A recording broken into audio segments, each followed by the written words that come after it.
सुंदर पेड़ है ना, देखो ना। अरे, क्या हो गया होगा पेड़ बेचारे को, पेड़ गिरा कैसे? क्या मालूम, बारिश आई होगी सपोज। क्या यार, I don't know, I like. अरे ये पेड़ को तो देखो, जाने इसकी क्या कहानी है? जाने इस पेड़ को क्या हुआ है। काश कोई इसकी कहानी बताए।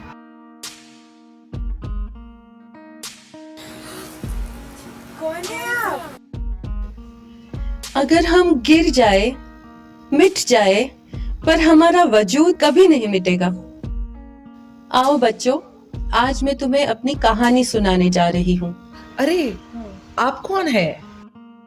मैं हूँ इस पेड़ की आत्मा, पेड़ की आत्मा? और अब तुम्हें मैं सुनाऊंगी अपनी कहानी।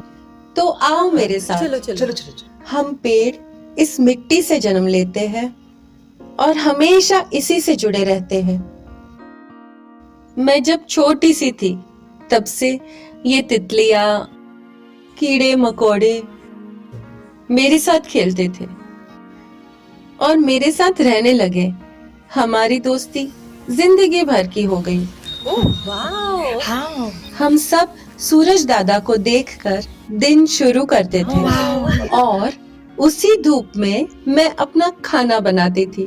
उसी से इस पूरी धरती के हर प्राणी का पेट भरता है, शाकाहारी हो या मांसाहारी हो, सबका पेट मैं ही भरती हूँ। मेरी छाया ने बहुतों की तकलीफ दूर की है, गर्मी से राहत दी है। मेरी छाया में ही स्वर्ग है। सबको गर्मी से मैं बचाती हूँ, धूप से बचाती हूँ, जिंदगी आसान करती हूँ। और इस तरह से धीरे धीरे मैं बढ़ने लगी और ऊंची हो गई। मुझे लगा मेरी शाखाएं नीले आसमान को छू लेगी। आसमान तो नहीं छू सकी, पर आसमान पे उड़ने वाले चिड़िया और पक्षियों ने मेरी शाखाओं पर घोंसले बना दिए और उन घोंसलों में छोटे छोटे बच्चे भी पैदा हुए। मेरी खुशी का तो कोई ठिकाना ही नहीं रहा। कुछ सुना? ये पक्षियों की आवाज? वो सब यहीं खेलकर बड़े हुए और एक दिन पंख फैलाकर उड़ गए।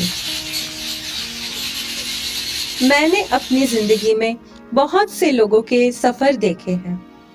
मुझे पता लगा कि बेटे के विदाई में माँ बाप को कैसा एहसास होता है।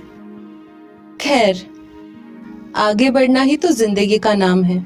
तो चलिए आगे बढ़ते हैं। इस कहानी में भी आगे बढ़ते हैं। रोज शाम को बच्चे मेरे आजू बाजू खेलने आते हैं। इस पेड़ को तो देखो। उन्हें देखकर मैं मुस्कुराती थी खुशी से। पेड़ की आत्मा कितनी सारी बातें बता रही है।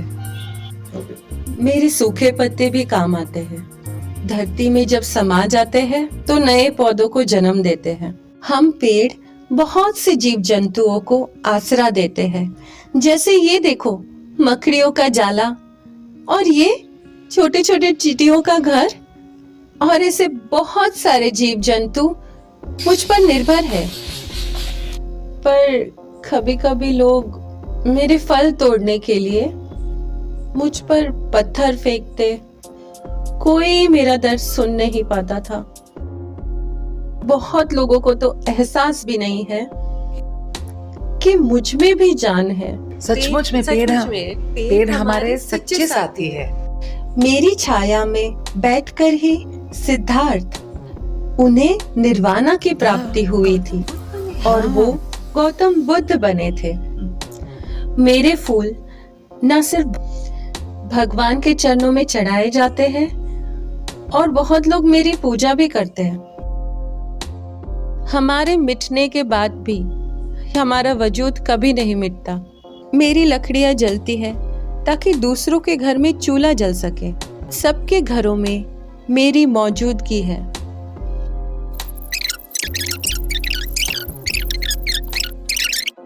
सोचिए, अगर अमेज़न नदी के वर्षावन ही ना बचे तो क्या होगा?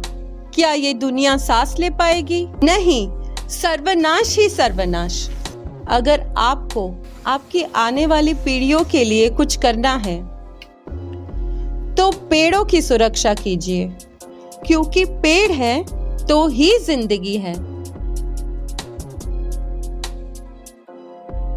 पेड़ है तो हम हैं। पेड़ हमारी कितनी मदद करते हैं। पेड़ ही तो जीवन है। आज के बाद मैं कभी पेड़ को पत्थर नहीं मारूंगी। सचमुच में